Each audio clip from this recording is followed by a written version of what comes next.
Hi, this is Calvin Cox. It is Thursday morning, 4:11 a.m., March 6th. The year is 2014. I'm constantly thinking about weather and climate change. And one of the biggest things that is driving climate change is the loss of ice in the Arctic and especially the change in ocean temperature. And someone informed me, I wasn't aware of this, Sabbath lunch, Alan said it was only 4 or 5 degrees, the variation between being an ice age and where we are now, with the temperatures tending to ratchet up and up and up, and the Arctic melting. Okay, if that's the case, which I believe it completely very well could be, because I've read 2 degrees Fahrenheit temperature difference in the ocean creates massive change.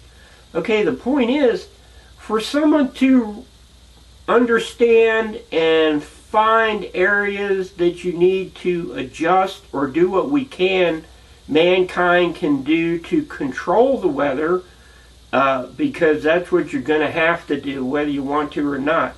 Control the weather to keep things in check so we can continue to have weather patterns that are acceptable enough to grow sufficient food for humanity to exist in a state that we're used to.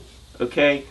The problem is figuring out what the hell is going on with the oceans and making the information available to everyone out there, so that the ones who are smart enough or capable enough to spot the trends or the unusual things about the temperatures where they are could spot it and possibly bring something to light.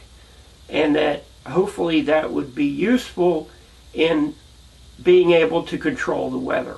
The problem is, me personally, I have been going and trying several times on the internet to find the information basically of where around the world are the ocean temperatures being taken, where there is their location, what is the depth that the temperature is being taken at, how often are they being taken, and what maps are currently available that show the temperature, the water temperature flow, so you can spot patterns. Okay, it's pretty obvious if you had ocean water temperature and direction, current flow, the direction it's flowing.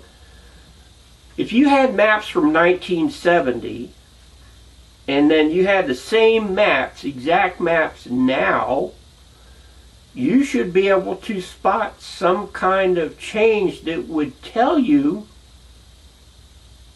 what's going on and how to possibly alter it or fix it. Okay? Or, more importantly, where else we would need to be monitoring to get a more complete picture of what is going on with the ocean. I do not know what it would take, who is doing all the monitoring, what organizations, universities, private, public, whatever. Who's taking this information and are they linking it all together into some map so it's comprehensive, so it would make it more useful? So and are they making it available to the public? This is really critical. If it's a large undertaking, then somebody like Google or Microsoft needs to put money into it to bring it all together and make it into something where everyone can understand it and access it. Because if there is something, if there's one dynamic about it that's not being spotted, okay,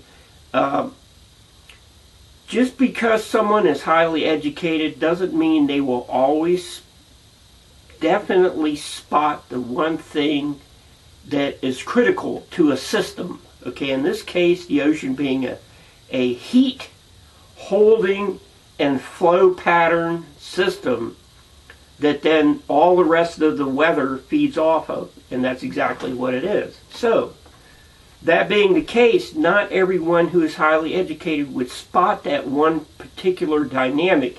It makes more sense that the information be made available to everyone.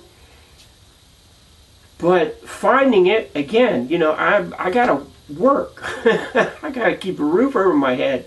I don't have all day to sit in front of a computer. So when I go to Google and I type in, you know, Arctic weather flow patterns, or, you know, something like that, the query section I'm typing in, the information might be there, might not be there. I don't know what's there. Who the hell knows? But it's critical. That's super critical for the well-being of everybody. And if there's not a comprehensive system out there, it needs to be a comprehensive system put in place, like, immediately. That's like the most critical step. That's like a rudder on a boat. You can't really steer, you know, it's a device you use to steer where you need to go. Anyway.